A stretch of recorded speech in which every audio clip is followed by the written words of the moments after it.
Richarlison voltou a fazer gols pelo Tottenham, mas convive muito com lesões. No vídeo de hoje eu falo sobre a temporada do centroavante brasileiro e se ele ainda tem espaço ou não na seleção brasileira. E o principal tema do vídeo, a dupla do São Paulo que voou no clássico contra o Corinthians. Lucas Moura e Oscar. Eles ainda têm espaço na seleção brasileira? Esse novo posicionamento do Lucas faz com que ele tenha uma nova possibilidade de ser convocado pelo Dorival, que já o conhece, e o Oscar foi injustiçado pela seleção brasileira e por nós da imprensa, por ter ficado tanto tempo assim na China. Bom, esses são os assuntos do vídeo de hoje. Se você não me conhece, prazer, meu nome é Samuel Rezende, sou jornalista e esse é um canal focado na seleção brasileira.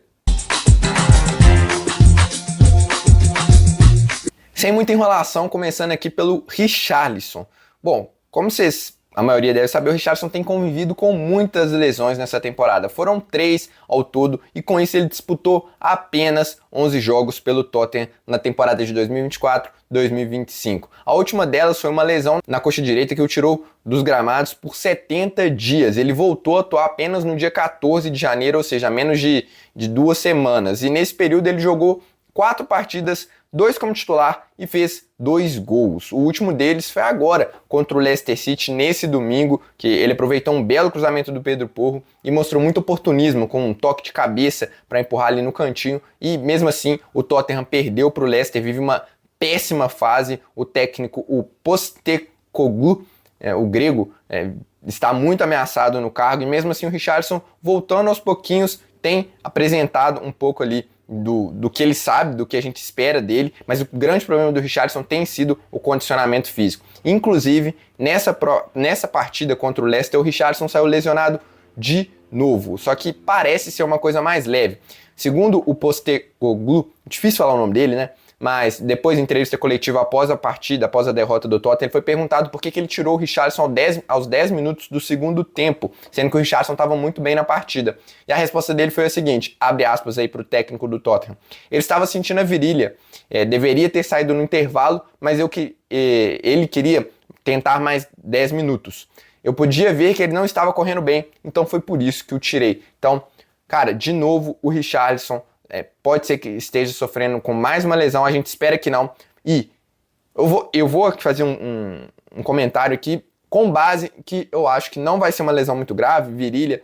Claro, pode ter sido uma dor ali de momento, pode ter sido uma lesão mais grave, não dá pra gente saber, é esperar, mas eu tenho que responder a pergunta que eu propus aqui no vídeo. O Richarlison ainda tem espaço na seleção brasileira? Bom, primeiro, vamos falar dos concorrentes do Richarlison hoje, nesse momento, 27 de janeiro. Então, não conta Gabriel Jesus, não conta Pedro, que estão lesionados, não conta outros jogadores que estão talvez em má fase. Vamos lá. Evanilson, do Bournemouth, Igor Jesus, do Botafogo, Marcos Leonardo, do Al Hilal, Yuri Alberto, do Corinthians, João Pedro, do Brighton, Matheus Cunha, do Wolverhampton e Endrick, do Real Madrid. Talvez, se você for muito bonzinho, Vitor Roque, do Betis, mas acho que um pouco atrás aí.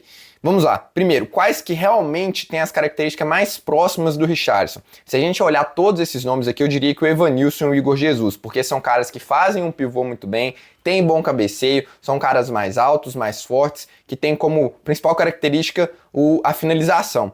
Se você pegar o Marcos Leonardo, é um cara mais rompedor, mais um segundo atacante, assim como o Yuri Alberto também é mais um rompedor. O João Pedro e o Matheus Cunha são quase segundo atacantes, meias que se transformam em centroavantes em determinados momentos, que estão jogando muito bem e dá para encaixar uma característica de cada. Por exemplo, sei lá, vamos aqui convocar o Richarlison, o João Pedro e o Yuri Alberto. São 3 centroavantes com características totalmente diferentes e eu acho que isso pode ser até positivo para a seleção brasileira, ou o Endrick, enfim, vocês entenderam. Mas fato é que, em termos de qualidade técnica, você pegar todos no auge, tirando aí o Endrick, que ainda pode atingir um potencial muito maior do que o do Richarlison, eu acho que o Richarlison é melhor, é mais jogador do que todos esses aqui que eu citei.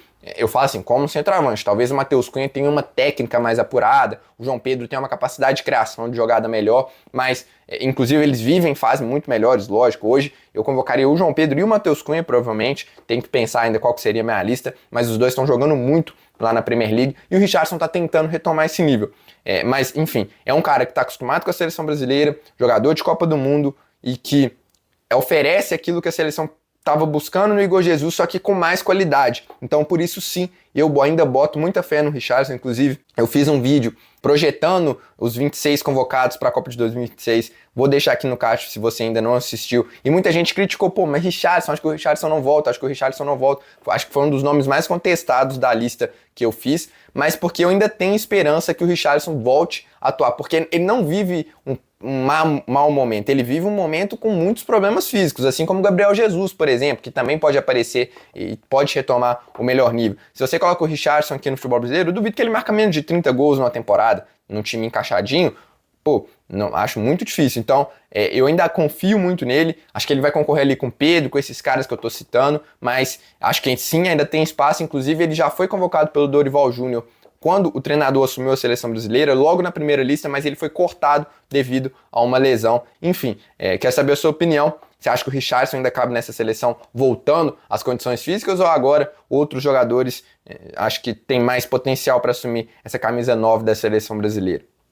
E se você está curtindo esse vídeo, não se esqueça de deixar o seu like, que é muito importante para o YouTube recomendar esse vídeo para mais pessoas. E claro, se é novo por aqui, se inscreva para você receber mais conteúdo sobre jogadores da seleção brasileira, conteúdos de análise, informações, estatísticas e muito mais. Vamos tópico por tópico. Primeiro eu vou falar do Lucas Moura e depois eu falo do Oscar. O Lucas Moura, só dá uma repassada aqui, tem 32 anos. Na temporada passada ele fez 14 gols e deu 10 assistências em 47 jogos, o que dá uma participação em média aí de um gol a cada 2 partidas, o que é muito bom para um cara que não é um centroavante, né? E sem contar o tanto de jogadas que ele cria e num posicionamento diferente de tudo que ele já fez na Europa. Desde o ano passado ele vem atuando mais como um segundo atacante, não como um ponta direita, como foi no PSG, como no Tottenham. No Tottenham até muitas vezes um pouco mais por dentro, como um falso 9 ali em alguns momentos, mas majoritariamente como um ponta direita. E nisso eu acho que foi um desperdício gigantesco para a seleção e para o Lucas, porque ele é um cara muito associativo que me parece que poderia ter rendido muito mais se fosse utilizado ali como um segundo atacante ou um falso ponta, digamos assim, que cortasse um pouco mais para dentro. Acho que o Lucas por dentro ele rende muito mais do que pela ponta. E ele tem como principais qualidades, vocês já estão cansados de saber, mas a condução de bola, o drible, a tabela, a associação ali por dentro, finaliza razoavelmente bem. E então, dentro disso, eu acho que os principais concorrentes dele na seleção brasileira são o João Pedro e o Matheus Cunha, que são dois caras que vêm atuando como segundo atacante. Se você pode, a gente pode considerar também o Rafinha, o Rodrigo, o Neymar, que são caras também que às vezes jogam nessa faixa ali, né, que eu digo quase como um meia, um pouco mais adiantado que um meia, um pouco mais recuado que um centroavante, mas o Rodrigo e o Rafinha muitas vezes são pontas. Hoje, a posição que o Lucas exerce no São Paulo, a seleção brasileira não tem um cara, o Brasil vem jogando praticamente num 4-2-3-1, e nisso o Lucas teria que se adaptar, ou então a seleção criar, digamos assim, um espaço para ele. Não acho que ele seria um ponta, tanto é que quando ele entra, ele foi convocado para a seleção brasileira no ano passado pelo Dorival Júnior, ele entra nos jogos contra Paraguai e Equador, se não me engano, isso, Paraguai e Equador. E ele entra como um meia, não como um ponta, e hoje é mais a posição dele mesmo, acho por dentro ali, mas enfim, dentro disso eu acho que dos três que eu vou citar aqui, é o cara que tem menos chance de ser convocado. É um cara diferente, que pode entregar algo a mais para a seleção brasileira numa Copa do Mundo, que você precisa de jogadores com esse refino técnico, com características diferentes daqueles que você já tem dentro de campo, mas pela concorrência eu não sei se o Lucas vai chegar, a idade assim, ele é até novo, né? Ano que vem ele vai fazer 33, ele é até mais novo que o Oscar, por exemplo, e inclusive ele falou sobre isso, de ser convocado para a seleção brasileira. Abre aspas aí pro Lucas. Sobre a presença do Dorival no Morumbi, lembrando que o treinador da seleção brasileira foi assistir ao clássico no estádio em loco, a seleção sempre foi um objetivo meu, mas tem muita coisa pela frente. É começo de temporada, continuar trabalhando passo a passo, quem sabe pinta uma oportunidade novamente. O Lucas foi o grande destaque do São Paulo ao lado do Oscar no jogo contra o Corinthians. O tricolor paulista venceu por 3-1. 2 gols do Lucas Moura, inclusive, e o segundo foi um golaço assim, que ele sai, ele tabela e depois ele passa por dentro, um dos vários golaços que o Lucas já fez nesse retorno ao São Paulo. Então, assim, é um cara que me cria muita expectativa, porque é um jogador diferente do aquele que a gente já tem, um segundo atacante de condução, e é difícil, é um jogador até raro, diria assim, pelas características e pela qualidade, mas não sei, cara, não sei, depende muito do que o Dorival, do que você quer para ali para a seleção, mas eu não descartaria, sei lá, ele aparecer numa seleção ali, numas 3 vagas. Se você quer um jogador diferente para entrar em determinados momentos da Copa do Mundo, o Lucas pode ser um cara pra gente ficar de olho, mas vai depender muito de concorrência e, enfim, não descarto, mas também não vejo ele despontando assim na seleção brasileira como um grande favorito. E agora o Oscar. Só dar uma repaginada do Oscar antes de falar sobre o retorno dele pro futebol brasileiro. O Oscar tem 33 anos, ele ficou no Xangai, lá da China, de 2017 a 2024, são 8 temporadas. Ele fez simplesmente 76 gols e deu 110 assistências em 245 jogos. Assim, é um absurdo de número, assim, nada mais do que a gente espera de um jogador muito acima do futebol chinês, né? É mais de uma participação por gol, em gol por jogo, mas não deixa de ser absurdo. Ele ficou mais na China por questões financeiras do que esportivas, ele tinha espaço na Europa, não sei se ele chegou a receber uma proposta efetiva, provavelmente recebeu, que é um jogadoraço. Ele deixou o Chelsea por questões financeiras e só não ficou na Europa mais tempo porque não quis. E aí eu levanto aqui uma reflexão pra gente. Será que eu mesmo, por exemplo, desde que eu criei o canal, nunca citei o nome do Oscar em nenhum vídeo, nunca cogitei ele para ser convocado pela seleção brasileira? Mas será que isso não foi um erro da mídia? E não sei se eu estou empolgando também, só trazendo essa reflexão aqui pra gente. Mas será que não foi um pouco de injustiça a gente ter descartado o Oscar tão fácil assim? Porque, por exemplo, o Renato Augusto foi para uma Copa do Mundo jogando na China, né? Acho que o Paulinho também em 2018 ele estava na China. E o Oscar não poderia ter disputado mais uma Copa do Mundo? Em termos de idade, em termos de desempenho, ele estava jogando muito. E aí eu fico matutando, né? Pô, beleza, a China é uma liga muito fraca, mas assim, a partir do momento que a gente tem outros jogadores e que desempenharam bem na seleção brasileira, será que a gente não abriu mão do Oscar muito cedo? Eu acho que cabe essa reflexão, sabe? E até mesmo da minha parte, de colegas, será que a gente não poderia ter batido mais na tecla Oscar? Sinceramente, não sei. Eu não assisti partidas do campeonato chinês nesse tempo, não sei qual era o nível de fato do campeonato na China, que eu acho que foi até enfraquecendo ao longo dos anos com a perda de poder aquisitivo, econômico. Quando surge o boom da China, era de quase que uma Arábia Saudita, assim, muitos jogadores indo para lá, mas acho que nunca chegou nesse patamar da Arábia e, querendo ou não, hoje está bem abaixo. Mas aí ele volta para o Brasil, faz partidas sensacionais pelo São Paulo. Sensacionais não, claro, precisa de alguns ajustes, questão de ritmo, de readaptação. Marcou um belo gol e deu uma assistência contra o Corinthians, um gol que ele finaliza de esquerda no ângulo do Hugo Souza e assistência também para o Lucas Moura marcar de cabeça.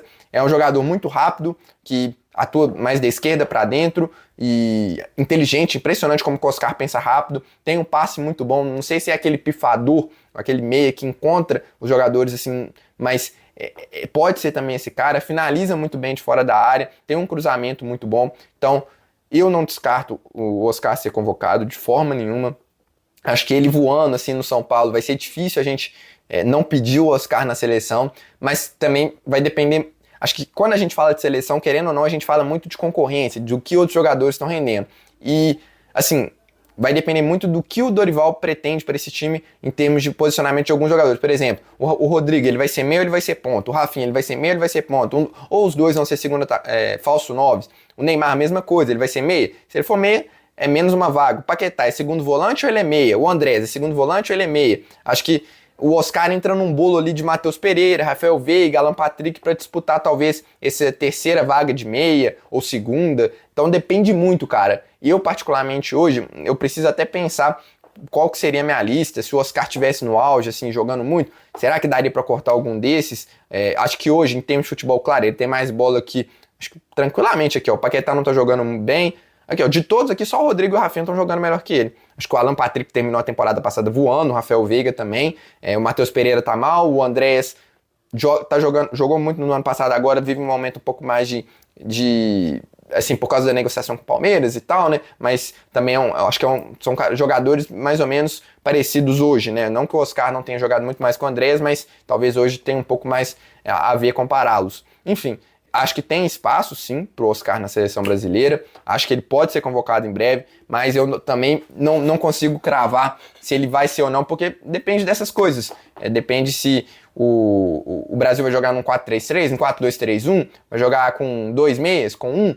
Esses jogadores que são versáteis, eles vão jogar mais por dentro ou mais por fora. Então depende muito do que você pensa em termos de outros jogadores para ver se o Oscar tem vaga ou não. Mas fato é que é um jogador diferente, que eu acho que vai assim, jogar um absurdo aqui no Brasil. Acho que ele vai ser até mais valorizado. Vai ser um pouco daquilo que aconteceu com o Hulk quando ele voltou. Acho que o Oscar vai deitar naquele nível do Hulk em 2021, papo assim, de, sei lá, 20 gols, 20 assistências. Posso estar aqui empolgando? Posso, mas é a minha expectativa. O São Paulo vem muito forte com essa dupla aí. Enfim, quero saber a opinião de vocês. Deixa aí nos comentários o que vocês acham em relação à convocação dos 3 jogadores, se teria espaço na seleção, se eles mantiverem esse nível. Claro, não se esquecer de se inscrever e deixar o like. Eu fico por aqui, um abraço e até a próxima.